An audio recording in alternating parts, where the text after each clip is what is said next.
CongoFrance.com.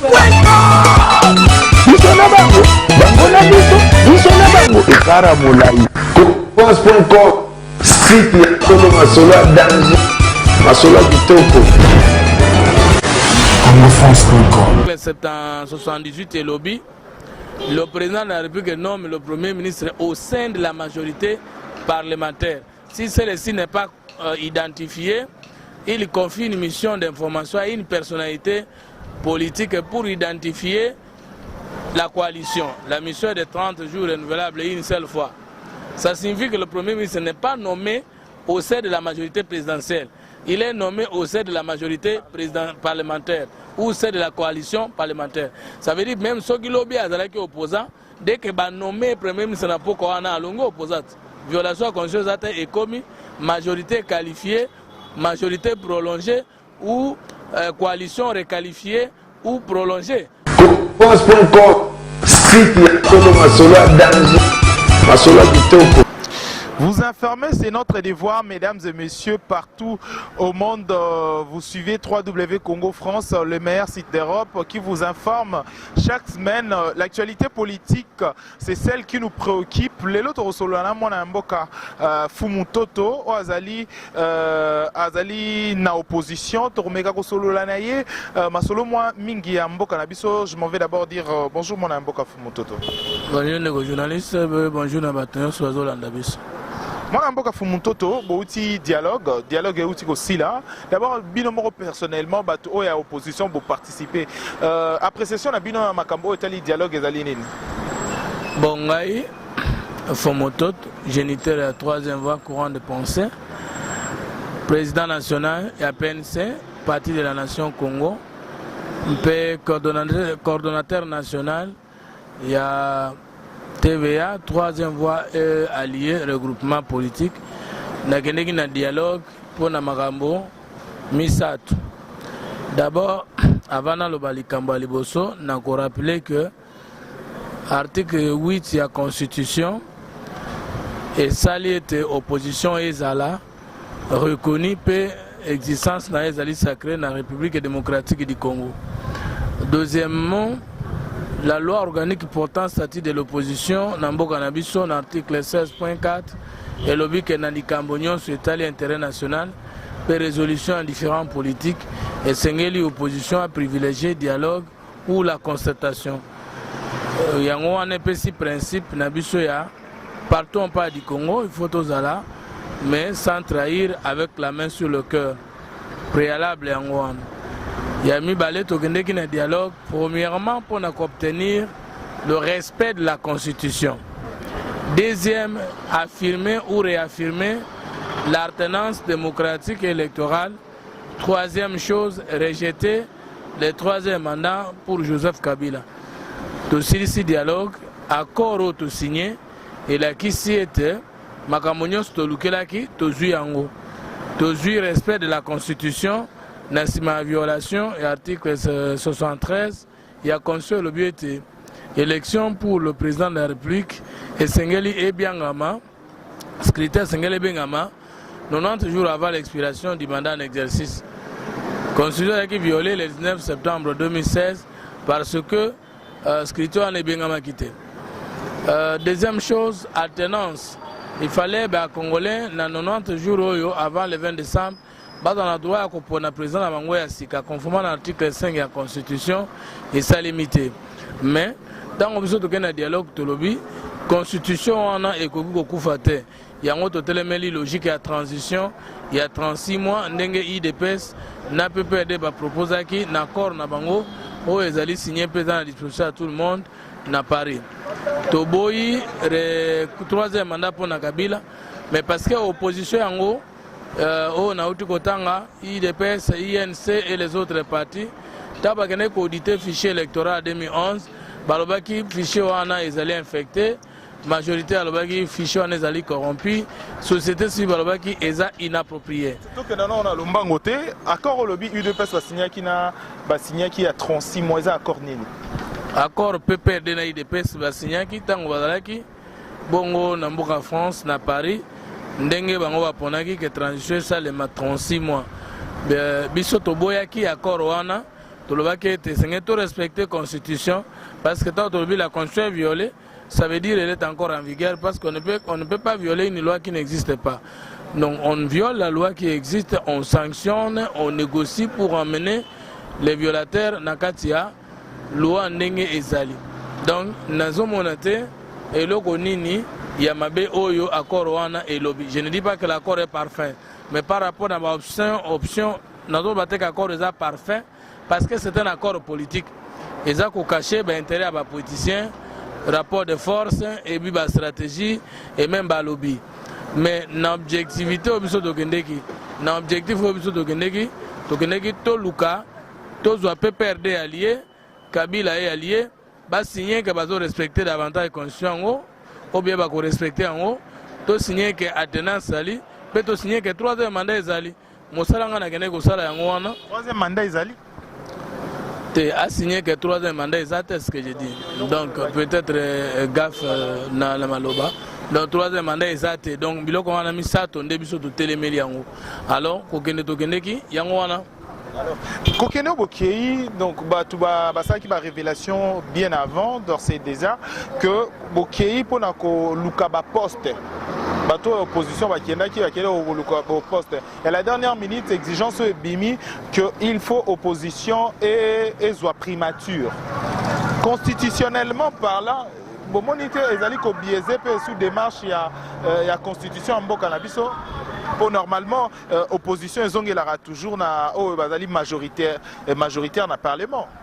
Bon, il faut peut-être te poser la question bien en Boka parce que ngai na mona ngani soit nga na une erreur. Soit les Congolais sont en erreur. Politicien, pas de définition. Politicien, bon, on a politicien parce que c'est péjoratif. Acteur politique, tout homme politique, tout homme d'État. Ils ont moto, ils ont monté mamalamu, mais ils ont le pouvoir pour être à la malamu na peuple. Est-ce qu'on peut être un homme politique qui ne cherche pas le pouvoir? Est-ce que son ezali ceux qui ont le pouvoir? Les politiciens français ont le pouvoir. Pourquoi Sarkozy a un président? Si vous avez le pouvoir, pourquoi Hollande a une opposition comme un président? Bongo Tshisekedi alingi Mbappé sa impérium imponani. Bongo Tshisekedi a prêté que seulement nanda qu'on imponani. C'est le pouvoir non? Donc est-ce que les problèmes ezali na batu baluki pouvoir? Problème ezali pouvoir en depuis 1960. C'est ça le problème. Si la question c'est pour savoir est-ce que les politiciens cherchent le pouvoir, je réponds oui. Mais la question est de savoir est-ce que c'est pour résoudre le problème du peuple. Je dis jusqu'à présent, on a luki angote, on a luka angopo na bola ma peuple na nezwamite. Mais on a luka que politiciens qui ne pona luka pouvoir te, pona ngana zomona que ça c'est pas un débat politique, ça c'est un débat apolitique. Ce que olingi ba beta masula pouvoir te. La deuxième phase est là qui a constitution, les sous violer constitution dans la mesure où la majorité, primature raison, elle est sous opposition. Très bien. Ce qui totangi dans la loi portant statut de l'opposition, article 4, si j'ai bonne mémoire, et lobby est censé avoir renoncé au statut de l'opposition, les partis ou le regroupement qui participent à la gestion du pays au niveau national, provincial, municipal, local, ainsi de suite, ou qui soutient les programmes du gouvernement. Article 1 c'est que ceux qui sont côté du gouvernement a coquille sous opposé. Tu comprends un peu ça? Mais opposition est en attiré à motote, ils allaient état dans la lutte. Moto a coquille après l'élection à miti opposition, tout comme après l'élection. À boire qui si na opposition à côté na pouvoir moto akoki lelo aza na pouvoir lokola Moïse Katumbi azaki na pouvoir mais lokola eza nature à boire qui si pouvoir alobi akomi opposant lokola pe lelo Vital Kamerhe tofu mutoto to moto musuka a décidé que atika opposition à côté na gouvernement aza sous opposant à violer constitution ndengeni parce que article 778 et lobby le président de la République nomme le premier ministre au sein de la majorité parlementaire. Si celle-ci n'est pas identifiée, il confie une mission d'information à une personnalité politique pour identifier la coalition. La mission est de 30 jours renouvelable une seule fois. Ça signifie que le Premier ministre n'est pas nommé au sein de la majorité présidentielle. il est nommé au sein de la majorité parlementaire ou sein de la coalition parlementaire. Ça veut dire même ceux qui l'ont bien opposant, dès que va nommer premier ministre n'a pas à longue opposante. Violation de la Constitution est commise, majorité qualifiée, majorité prolongée ou coalition requalifiée ou prolongée. Donc il devient d'office moto la majorité. Même Fumoto comme ministre, même Yozo comme ministre, Kozala qui l'obé opposant, vous opposant, Moutounion sur le gouvernement, Oyeko Salema, allons directement opposant. Ceux qui l'obé opposant, il n'y a pas de violation de la Constitution parce que au côté qu'elle est opposante. Et puis d'ailleurs, Moutounion soit capable de nommer dès que va proposer un demi, aux agents de la majorité. Alors, moi, je suis Fumoto, tout sur Makamususu, Makamususu, tout sur Lissusu, et Zali, Makambo, Lelo, UDPS a participé à un dialogue. Bakor Bozui. Une branche de l'opposition est participé à un dialogue. Bakor Ango, population et Lelo d'abord, Yomo d'abord personnellement, population d'Engene accueillir d'abord Bakor Nabino. Il fallait retourner d'abord, Ndengeni Niyo Fumoto, population accueillir Yo. Nasima Roya na dialogue. Parce que là, bande qu'on a mis sur Moussou Bavaï na Kisasate, Bazo Kanisake, Biso Batotokendeki na dialogue, Biso Nyonso, Toza Kotambola sous na Kisasate, peuple na kanda na biso, alengi makambo na biso te. Mais émission Toza na wapi, Toza na rond-point, Gambela, croisement, force Gambela. Tovande anana ba policier, Tovande anana ba soda, Tovande bande qu'on a mis sur Bavandi. Peuple aza sima ya mutute. Peuple a un problème à Kolia. Est-ce que tu as un problème à Kolia? Peuple a un problème à santé. Est-ce que tu as un problème à santé? Peuple a un problème à transport. Est-ce que tu as un problème à transport? Peuple congolais a un sima pas sinaye, ya mignon konaye, au régime mignon soya banda 60, tilelo et nyokolaye et trouver solution pour naïté. 80% bataillons sont dans l'opposition et ça va nyokolinaye à lobby. 80% de bataillons dans le pouvoir sukoyo et ça va nyokol. Peuple congolais a toujours sima kanda naye. Kanda wana ekoko salema avec Koussan Tshisekedi. Tant que le peuple congolais a marché à le 19, le 20 et le 21 janvier 2015, Tshisekedi Atalaka, il était en train de négocier avec le pouvoir. Atalaki na katite, mais Kaga Biso o balobi ba meni fretin, ne to tambusa ki peuple wana balabala. Non, le peuple congolais n'est pas derrière quelqu'un. Soit les politiciens ba ya rubatama, si ma pas sinaye. Tu sais que les gens voyager n'importe où un avion spécial. Est-ce que petit peuple les gens voyager avec un avion? Bon, on goûte à l'hôpital à Zozanga. Bon, on aura aucun avion n'importe où. C'est ça le problème. C'est une façon aussi de démoraliser cette population non, à chaque fois. Non, c'est une façon de vous dire que la réalité congolaise. À chaque fois, ça aura toujours cas que oh, tu sais que dans ça la beauté, alors qu'en ça la beauté. Mais il faut rappeler aussi que même pas tu sais que la majorité aussi, vous n'avez pas aussi la même vie que cette population. Non, mais moi je ne suis pas de la majorité. Non, moi je parle de la majorité. Mais majorité, population rolinga était. Tangu Fumuntoto, Lelo a reçu déjà poste peut-être déjà na primature, autant on confie primature dans l'opposition. Fumuntoto a reçu déjà moi soit entre guillemets poste et on a déjà changé les sous-couleurs. D'abord, Yomoro Ozolo a beaucoup d'imprécisions un peu totalement parce que tu n'es pas sûr que Fumuntoto a dans le gouvernement. Faut non papa. Nano ba proposer ngaite ndenge na koloba na koboya to na olinga eloko esenga ba proposer yo po lobi ba proposer nga na boyaki mais si on va proposer ngaite so na na olinga te qu'est-ce qui prouve comment proposer ou qu'est-ce qui prouve que ba ko changai non ngana sala la politique wana te ngana sala le réalisme politique na communiquer la politique de l'aspect des idées c'est-à-dire nazo mais moi leadership mo ça veut dire que même si les lopes pas comprendre ngaite mais 20 ans après comprendre ngai vous comprendre ngai pour ngai ministre des affaires débat premier ministre des affaires débat ADG des affaires débat parce que eza innovation te problème ezali nani akoki kokumba pouvoir ya mboka oyo pe asala bola mpona peuple oyo. Moi je pense c'est ça la question na biso maintenant nous voter date on va libérer la gouvernement sika ndeto comme ça un grand problème non basala gouvernement bakosala gouvernement bakosala gouvernement. Je sais que ceux qui n'ont 20 ans 30 ans nakokoma kaka ministre ya mboka oyo nakokoma kaka pe premier ministre ya mboka oyo nakokoma kaka pe député ya mboka oyo pona un jour nakoma président ya mboka oyo.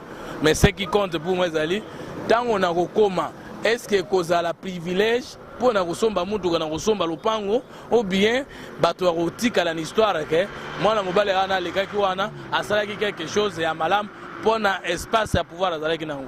Ce jour-là, ça sera le jour où je serai devant les preuves pour dire peuple na yembaki mingeske na ningaki ya bolingo solo, mais ce n'est pas aujourd'hui. Toko kanisa pour na lobby mais nzambe kaka Mais le débat ne peut pas être autour de Fumutoto qui sera ministre ou pas. C'est faux débat. D'accord. Moi, Namboka Fumutoto, bientôt, comment tiens, ministre Moussou en place.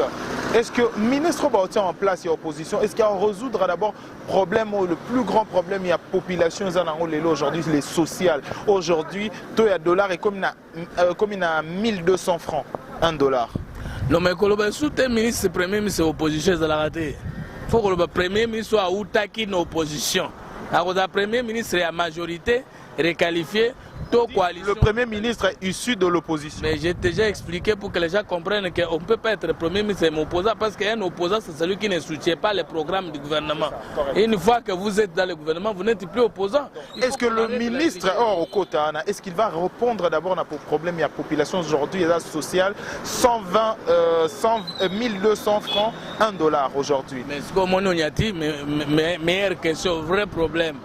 D'abord, critères nini motowana ko répondre pour la premier ministre, mais critères nini bato ko répondre pour la ministre, mais critères nini bato ko répondre pour la entreprise. Ça c'est la première chose. La deuxième chose, bon, premier ministre wana gouvernement a kamba programme ko zala wapi.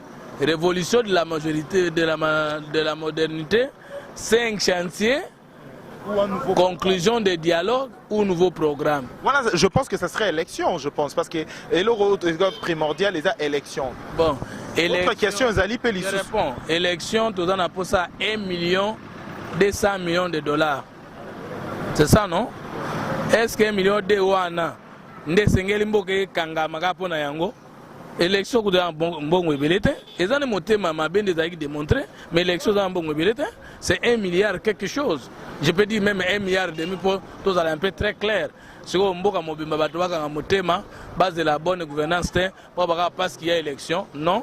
Mais ministre wana, premier ministre wana kozana mukumba, il y a rebongisa élection, na ba moi to yokanaki, mais à la peine à mukumba, il y a résoudre le problème de la population.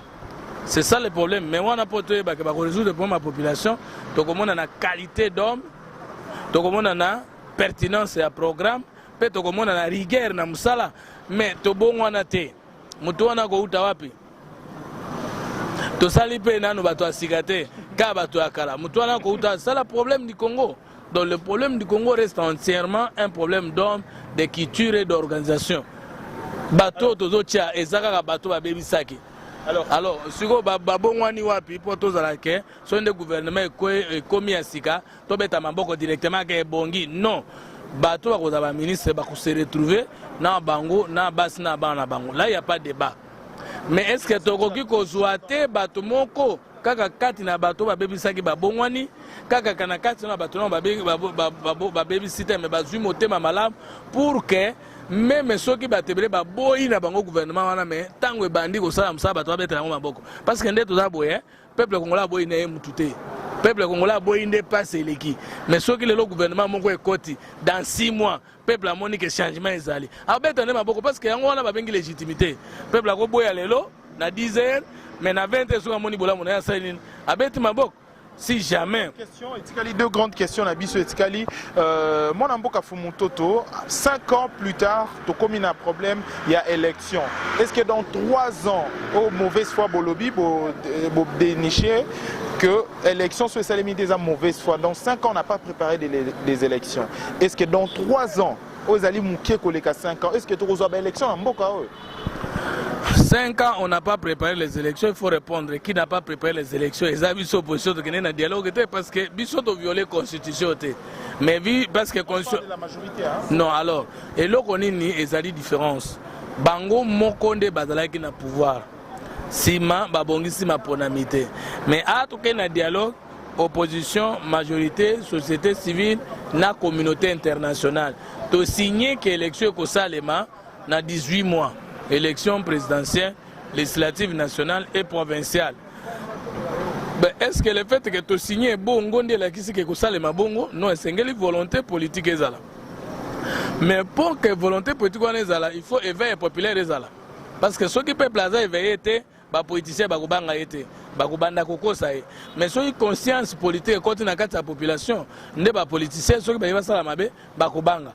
Mais peuple yango na formaka ye. parce que biso tongoni peuple na biso ba manipuler ye bima na balabala ba kufi mais former ye ka trouver solution na problème politique na ye exact bato ba bimaka les 9 20 21 janvier 2015 ba kufela ka loi électorale loi moko ba votaka na ba linga ba conditionner enrôlement na élection mais cette loi a été promulguée après bato ba silikate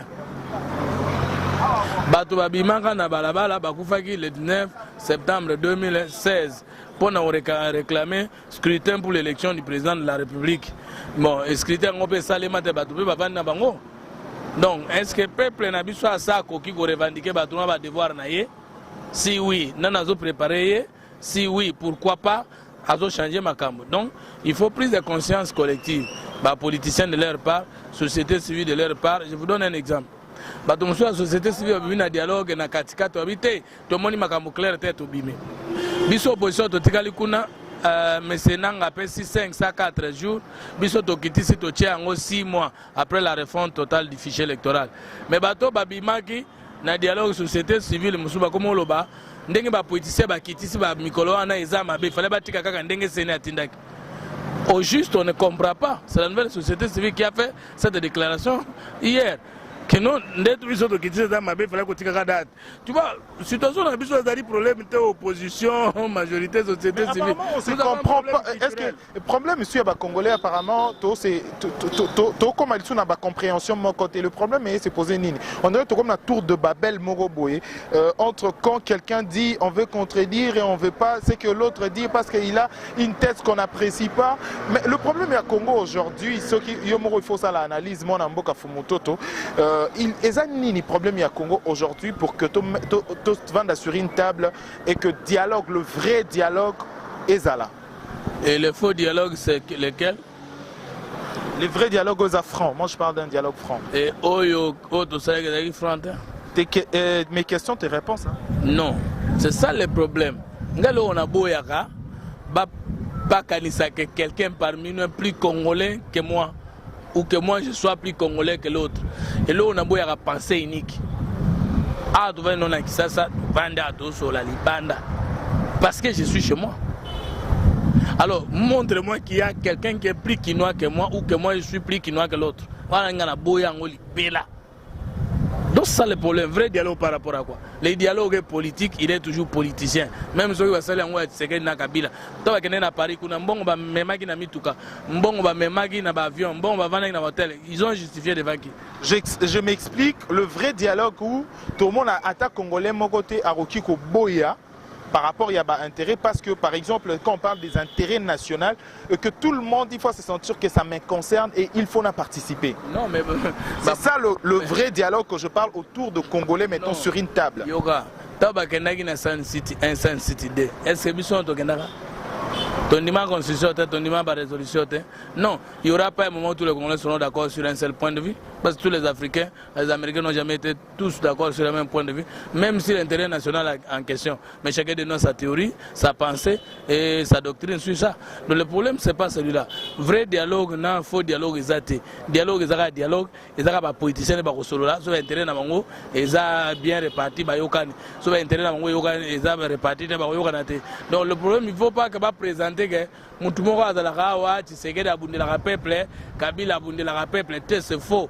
Bato nyonso wana o badije biso 60 oyo elekito depuis 1960 lelo babundelaka ba intérêt na bango. Parce que so babundela ba intérêt mboka mbele mboka bonga, tabazaki na Mobutu, mbele mboka bonga na Kasavubu, mbele mboka bonga na Muze, mbele mboka bonga na Kabila. Mais là on a zo boya nde bato wana babimaka sur le rôle la bango ne ba défenseur la peuple. C'est de la manipulation. Parce que bazalaki na chance ya koza na décision balingaki biso ba me contacter lelo bazali banda ba komote ya balingi biso ndengeni. Alors on parle de la transition, c'est ça, période de 3 ans aux Zoya, transition. Après transition, est-ce que makambu ya sikero ekoki koya que le président Joseph Kabila s'est présenté encore? Parce que ce sera un nouveau, je pense que ce sera un nouveau départ parce que tout l'équipe transition tout répare à zéro et toqué encore. Est-ce qu'il va se présenter en 2018? Mboko ça départ. Sur le plan culturel, il faut tout dans la transition dans le sens que tout na mabe, tout na malamu na noté mais tout côté entre mabe na malamu tout qui na malamu. Il y a une transition non. Et donc voilà, pour tout le monde, la tradition, tout la modernité, moi transition est là.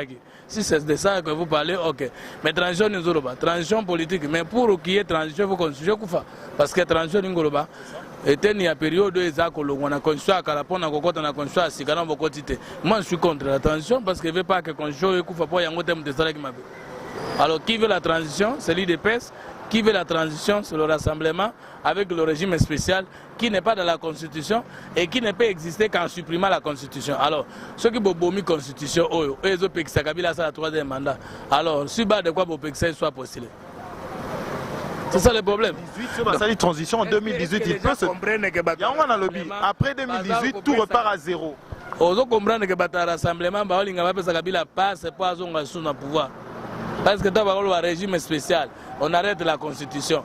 Et Kabila a dit, bon, moi aussi je suis, Nakoko s'est présenté. Bon, on a constitution à Sikabokosala. Bon, on ça en vertu de quoi? Parce que la Constitution est un lobby, mandat chef de l'État est une fois, 5 ans renouvelable une fois. Et que jamais tu réviser, il dirait nombre de mandats. Mais dans le régime spécial, pourquoi le peuple congolais comprend que Kabila ou Mela? Pourquoi ils ne comprennent pas ça? Mais ils ont un respect de cette constitution, c'est-à-dire Kabila, Yebela, Pebilaki Bikoki, Longwa, selon la constitution. Mais moi, période d'autopécie, ils allaient pour quelque chose à respecter, pas pour que Tikala, tous à la boli. C'est ça le problème. Est-ce que les Congolais vont comprendre? Si on va comprendre, c'est leur problème. Mais si nous nous comprenons, nous devons quand même multiplier des communications pour que les gens comprennent que ceux qui constituent à respecter, ceux qui ont remplacé, Kabila a continué à y. Je pense à un mot au Lobelabatuno sur Orlando Bisso et puis enfin toute cette terme d'édition la Bisso. Bisso za banzete to bota mina seto zomata likolo. Ba musuba za banzete et bandaka likolo et ananse. Mais que le Congo gagne avec Oussano, c'est tout ce que nous avons. Parce que ce qui nous unit est plus grand que ce qui nous divise. Et puis, rien n'est totalement bon, ni totalement mauvais, parce que personne ne connaît tout, mais tout le monde connaît quelque chose. Ceux qui ont yebi muke, ngapena yebi muke, vérité zali pas na yote zape pas na ngate, vérité zali ceux qui tout ça les chocs des idées, moi tout kene diboso. Mais pour nanga, na kolobake Congolais atikala éveillé. On va gagner dialogue, Congolais a éveillé, puis on va gagner dialogue, et puis le peuple congolais a éveillé, et puis tout l'ingamboka, tout ça l'amboka. Mais ceux qui ont l'ingamboka, tout ça les yangote, bako ça peuple, bamiko ça rende. Donc voilà un peu le qu'on a goloba, que na reçu qui sakeno, bobo yaki, na gagner dialogue, bondimagi, na gagner dialogue. Nga pena ndimagi kukena dialogue nagende ki kolobela peuple congolais nagende koluka biloko misat constitution à respecter alternance ezala et puis troisième mandat ezala te tozongi pena dialogue accord yango wana constitution il faut à respecter alternance eza confirmé et puis rejet à troisième mandat eza démontrable boko reprocher ngai nini baposa na bino boko reprocher ngai nini. Parce que Moussa n'est dans la Raïbino, il y a un an salle. Quand tu as un gouvernement, ils ont boué. Bateau à côté d'un gouvernement, il y a la majorité. Moutounion sur côté d'un gouvernement, à côté de la majorité. Au bas côté, ça a été décidé, Batika l'opposa, Tobalanda, gouvernement. Donc, côté on a, en convenant que primature de côté en opposition, peut opposer à côté du gouvernement, on va plutôt les appeler les anciens opposants. Même ceux qui sont à côté du gouvernement, anciens opposants, il y a majorité. Parce que jamais ils ont géré les opposants.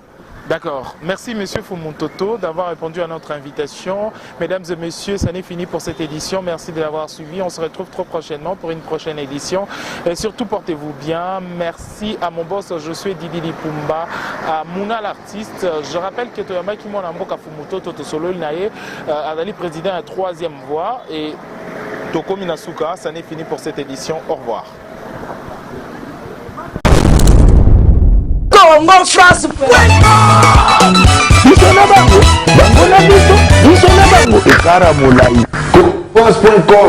site ya Kolo Masolo danger Masolo kitoko CongoFrance.com